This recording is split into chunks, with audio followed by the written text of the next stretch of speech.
there was an ad for a technical editor, an assistant editor with experience in the trades. And I thought, it happened to be, coincidentally, it was February and I was nailing on roof shingles up in Maine. And I thought, well, maybe I'll just send them a resume.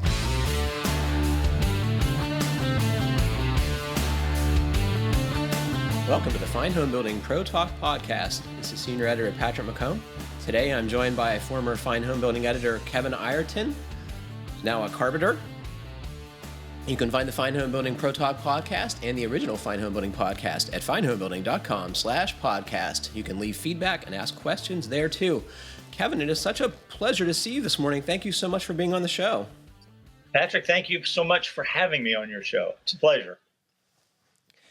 I want to ask you, so you've been moving back and forth between Arizona and New Milford, right? Yeah. For the last few years, but you didn't do that this year. Your life was changed by the outbreak too. Yeah, when the pandemic struck, my wife and I were spending the winter in Arizona, so we got stuck there because early on, it was Connecticut was the hot spot, and there wasn't much going on in Arizona. But by the end of June, that had kind of changed. So we came home, and now we're stuck in Connecticut because it just seems safer not to travel right now. Yeah, sure. Plus, we're halfway through the vaccine process, and Connecticut's done a good job with the vaccines. So we stayed partly to be able to get a vaccine. Sure. And what have you been doing for a living? I have been basically working as a remodeling contractor. And for most of the past 3 years, I've been working on a major renovation to a 1750 house in Reading, Connecticut. Is that the only project you're working on, Kevin?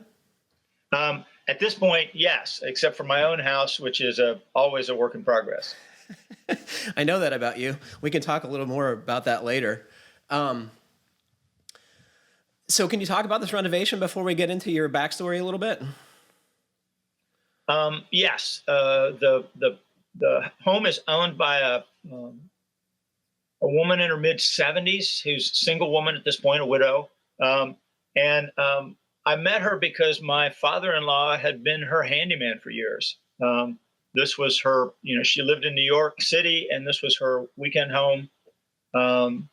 And a few years ago, she decided to sell her place in New York City and move to Reading full time, at which point she wanted to do a bunch of renovations to the house, including a large addition and extending the kitchen, some remodeling of the existing floor plans, some replacement windows, a big smorgasbord of things that she's wanted. And I've been working on it with my buddy Chris Green, and there have been several other contractors doing stuff. I haven't done everything. We didn't put up the structure of the addition. But we've been doing all the built-in cabinetry. We did all the built-ins for the built-in cabinets for the kitchen. We did a built-in desk in our office. Mostly, we try to focus on trim and built-ins when we can. Mm-hmm. Is the house easy to work on? Was it well built to begin with? I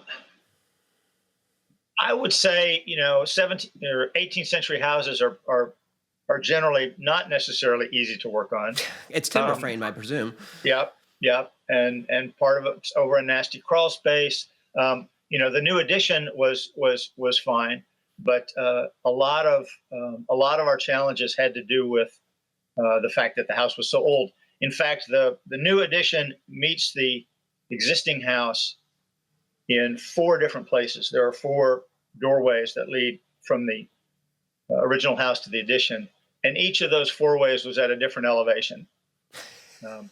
So that made those transitions pretty tricky. So, can you tell me how you became a carpenter? I know you went to college and you did very well, and then you decided to enter the trades. How did that come about? The easy answer to that is that the summer after my junior year in college, I went to college at the University of Kentucky in Lexington, Kentucky. The summer after my junior year, I stayed in Lexington to work and earn some money, and ended up getting a job in construction. And I ended up as a laborer on a framing crew. and spent the summer doing that. And by the time I got back to school to complete my senior year, I had so fallen in love with building and the feeling of satisfaction at the end of the day to stand back and look at something that wasn't there before, walls and a roof. I had so fallen in love with that feeling that I had trouble doing schoolwork my last year because it just seemed so pointless compared to building stuff. So basically, it was a summer job that I fell in love with. And so you did finish school, and I'm sure you had to tell your parents that you intended to be a carpenter. How did they react? Well, one thing you should know is that my dad was a doctor. And I think there's a special pressure on the sons of doctors to follow in their father's footsteps. Mm-hmm. So I felt this kind of societal obligation to do something that society would view as grander. But the truth is, my parents were very understanding. I used to try to get, when I was in high school, I used to try to get my dad to tell me what he wanted me to do with my life. And I remember asking him point blank, what do you think I should do? And to his great credit, he refused to answer that question. He just said, you got to figure that out for yourself. So I would try to find ways around that. And one time I asked him, what do you think you would like to have done if you hadn't been a doctor? And he said, I always thought I would have enjoyed being a builder. Now, I didn't get into building because he said that. But I knew once I did get into building that he didn't have any problem with it. So any issues that I had around being, a college graduate and going into construction were my own issues. They weren't a result of my parents' feelings. My Your parents were fully supportive. He wanted to be a builder. I find this interesting. Did he have any exposure to that? Either during his career as a doctor or before? My dad grew up on a farm during the Depression. Everyone's a builder who lives on a farm, right? Exactly. And even, for his whole life, even when he was a successful surgeon, if something went wrong with the house, he would at least take it apart to see if he could fix it. Mm-hmm. Often he could, but he would at least, the mindset was if something broke, you fixed it yourself if you could. And that stayed with him his whole life. That's interesting. What about your mom? Was she a hands-on type mom? Doing stuff around the house, working on things?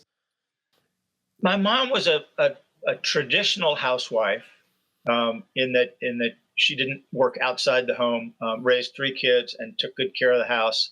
But she was old school. I mean, did the laundry every Monday, did the ironing on Tuesday. Everything was kind of regulated. She cleaned the window screens every spring. That kind of thing.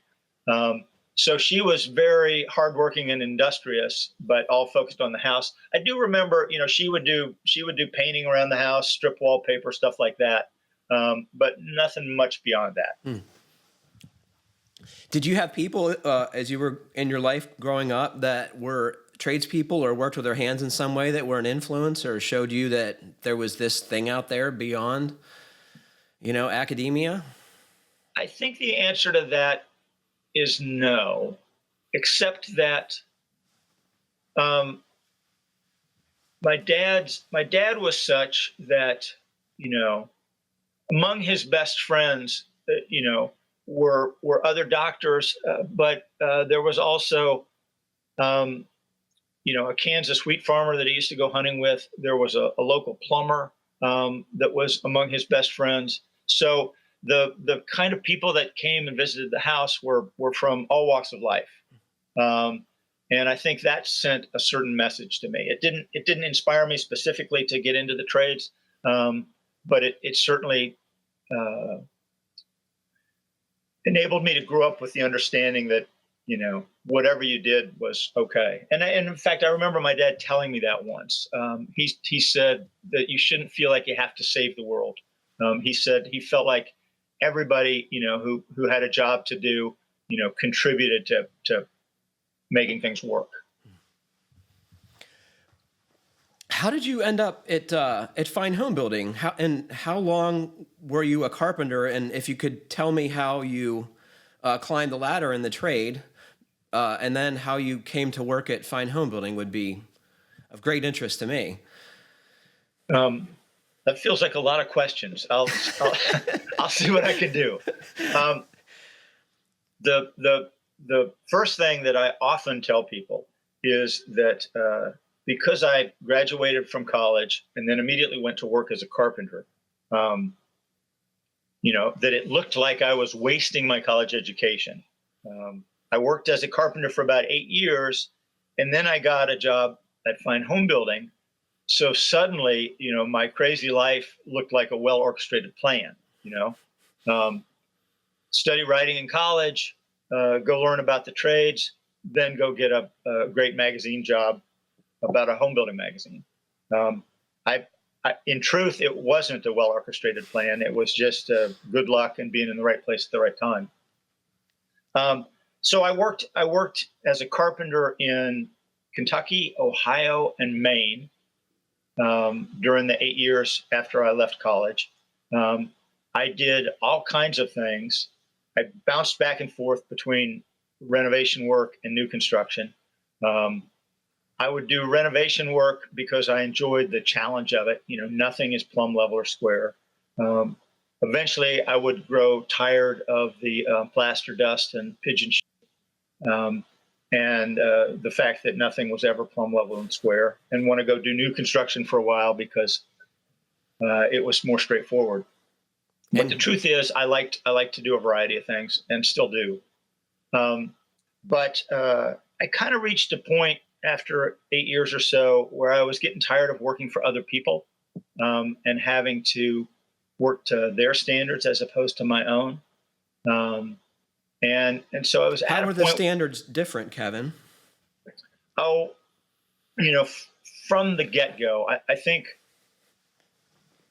my success, if you could call it that, as a carpenter, came from the fact that right from the jump, I cared. I cared deeply about the result. I wanted to do good work.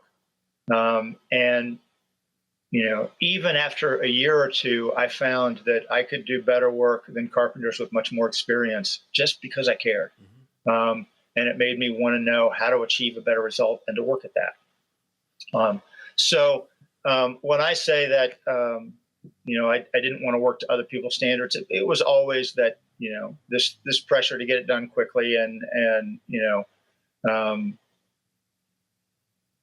that it didn't have to be done as well as maybe I thought it should be.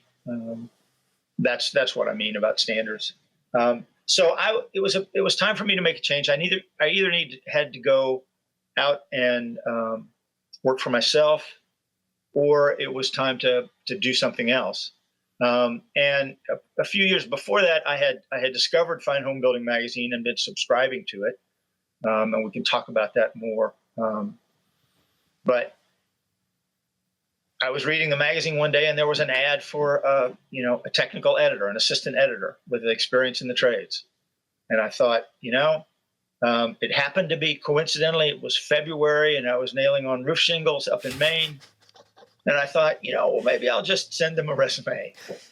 And it turned out I got called for an interview and ended up getting hired. So what was your first job there? My first job was as an assistant editor. That basically meant I worked on 2 or 3 articles for every issue.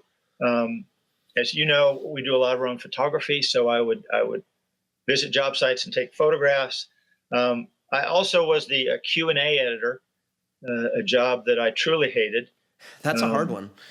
It is, and those were the days before email, so it was all snail mail. That's horrible.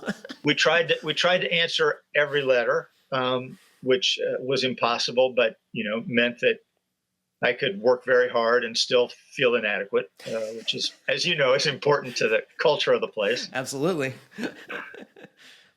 Plus, everybody's question always had to do with water in their basement, and the solution was always you need to clean your gutters or install gutters. That's still a common question, man. Of course it is. Of course it is. What are some of the early? Well, I want to ask you first about the photography part. Did you know how to take good pictures when you started there? Were there good standards developed to help you? Well, I don't know if you've talked about this on the podcast much, but one of the things that made Fine Home Building different from other magazines is that we would send editors on the road to shoot photographs. There are two schools of thought about why we did this. One is that the management of the company was just too cheap to hire professional photographers. But the other is that because what was most important to the magazine was technical information, we found it really useful to send editors into the field to actually watch the process that they were writing about, whether it was framing a roof or installing baseboards. And that if we gave editors a camera, they would concern themselves more with what information do I need to convey rather than, how do I compose a beautiful photograph? And we can tell the difference, right? When you look at stuff that's taken by a professional photographer on a job site, it often looks off. There's weird things going on there, right? Yeah, especially if there's a stylist on the job. Yeah. Wherein you will see, a plumbing wrench, in a carpenter's nail apron because, it's nice, it's red, and it looks good. So did you have early success with the photography, or was that a struggle?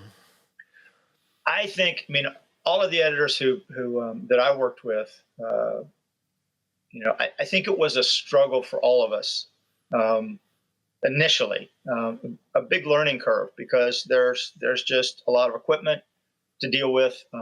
This is in the days, especially before digital photography. Digital photography is a little more forgiving. Yeah.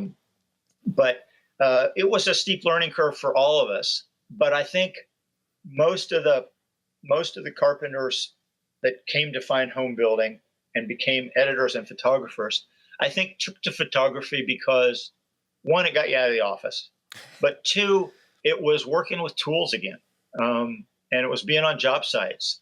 And so I think just the challenge of it and the satisfaction of taking a great photo and then seeing it in the magazine was pretty cool. Still is.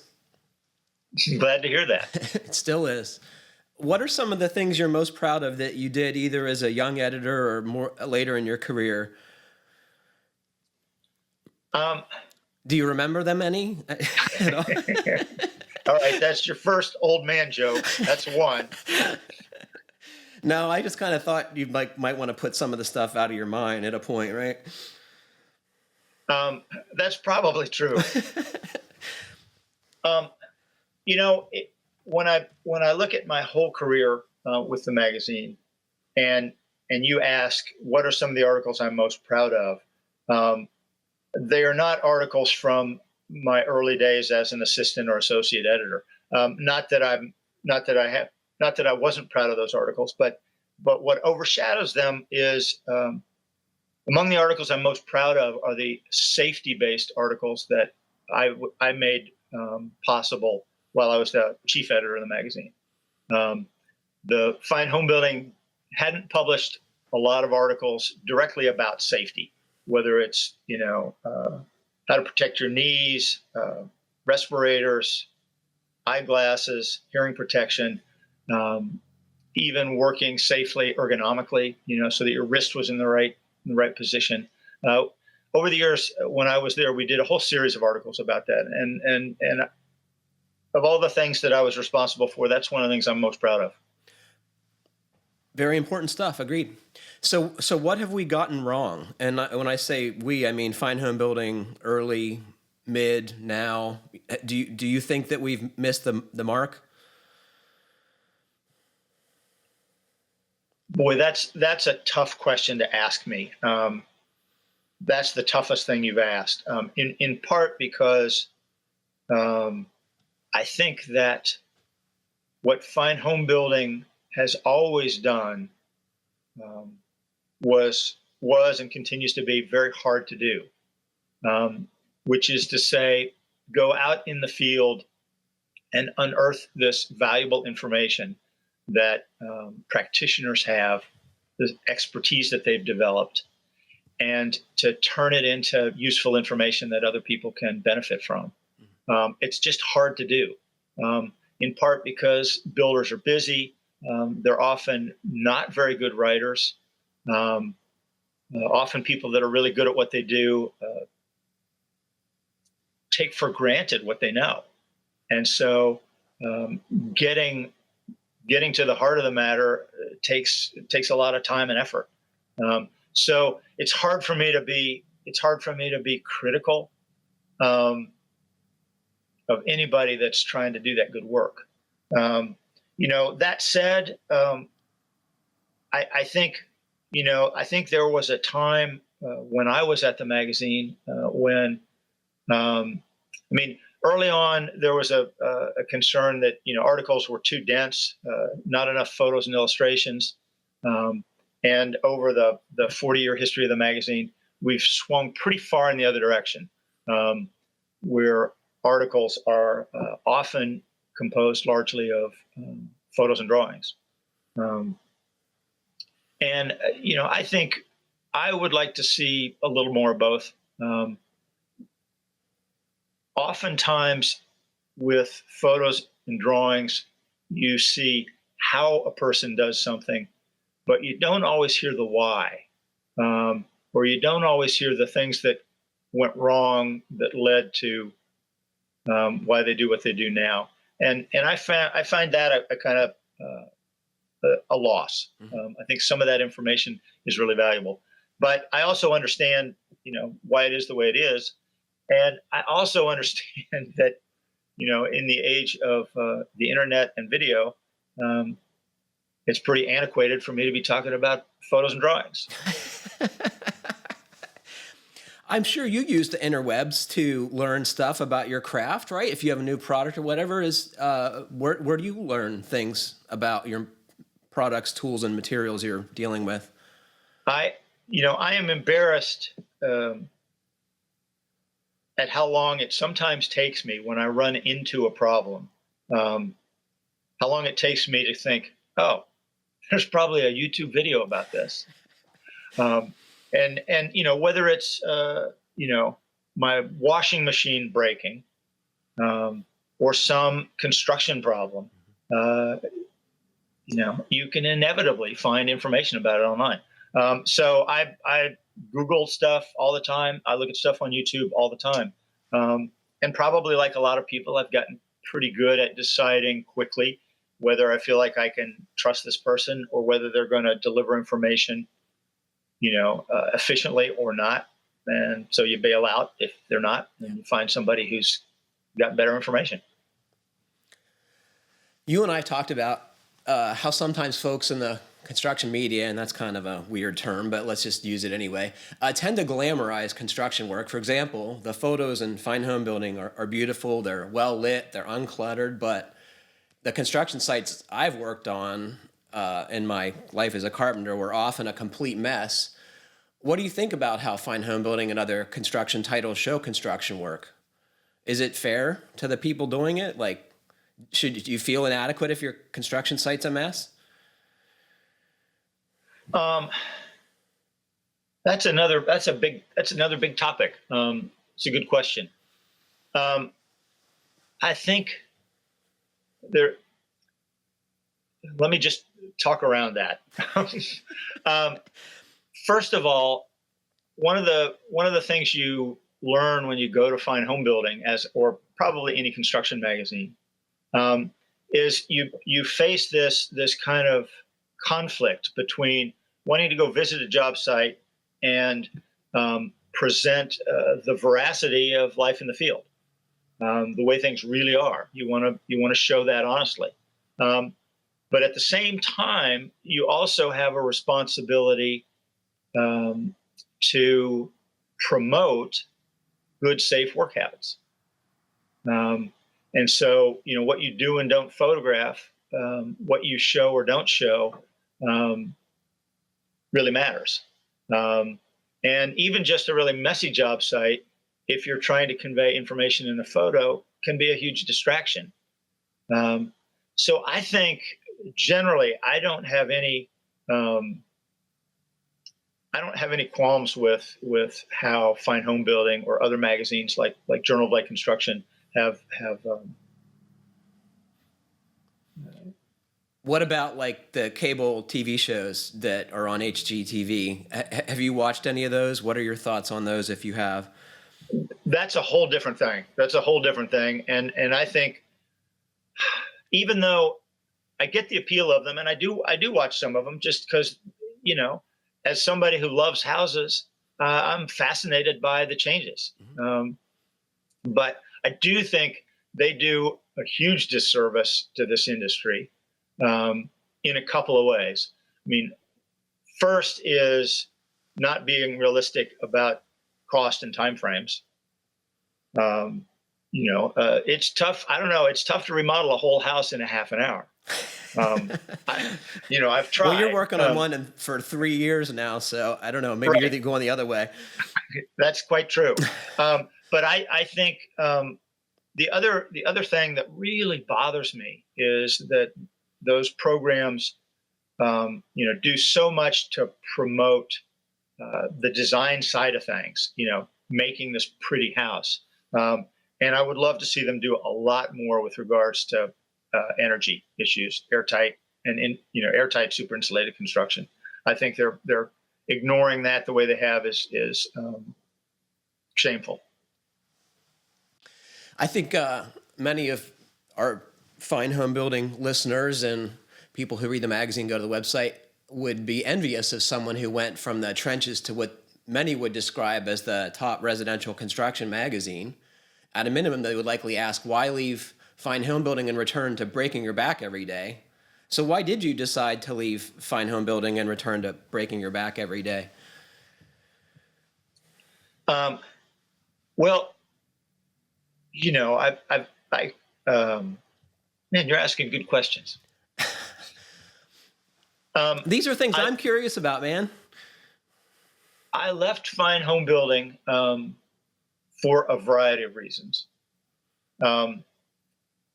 The most general one is this sense that it was just time. I'd been there a long time. I had been the chief editor of the magazine for 17 years, which is a long, long time in this industry. And I was tired.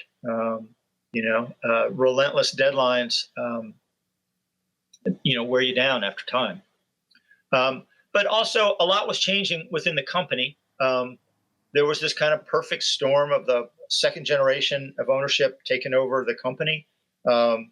The internet arriving and changing everything we did, including the economics of our magazine.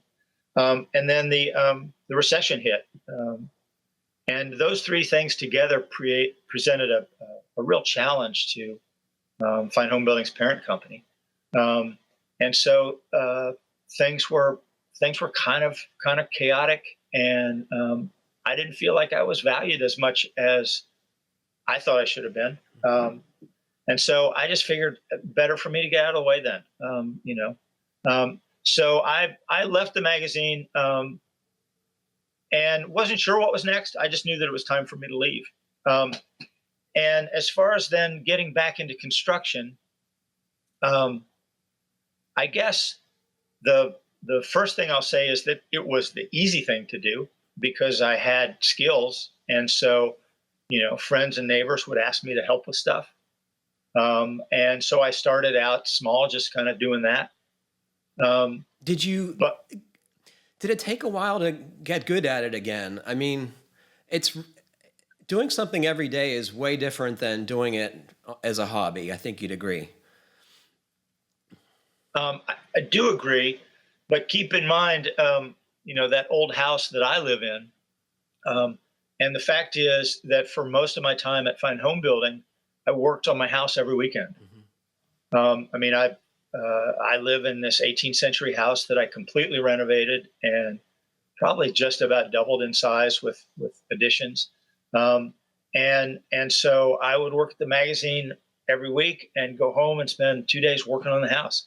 Not only did that keep me in touch with my readership, but it also kept my skills pretty well honed. Mm-hmm. The challenging thing about working professionally as a carpenter is this business of, having to have all your tools, everything you need with you. And so I think that was probably the main thing that I had to do when I went back to work professionally. You mean in contrast to working on your own house where your stuff is there by default all the time? Exactly. Now you got to think about what you're doing for the day and remember to bring the right stuff. Yeah. So getting my truck set up so that all my tools were on it and organized and protected from the weather. That was probably the biggest change I had to make once I went back to work full time. Thanks, man. It's been a pleasure. Unfortunately, that is all the time we have for today. Thanks to Kevin Ireton for joining us, and thanks to all of you for listening. Please remember to send us your comments, questions, and suggestions to fhbpodcast@taunton.com. And please like, comment, or review us however you're listening. It helps other folks find our podcast. Stay safe, everybody. Thanks very much for listening. Keep craft alive. Tune in next week for the second half of my two-part interview with former FHB editor Kevin Ireton.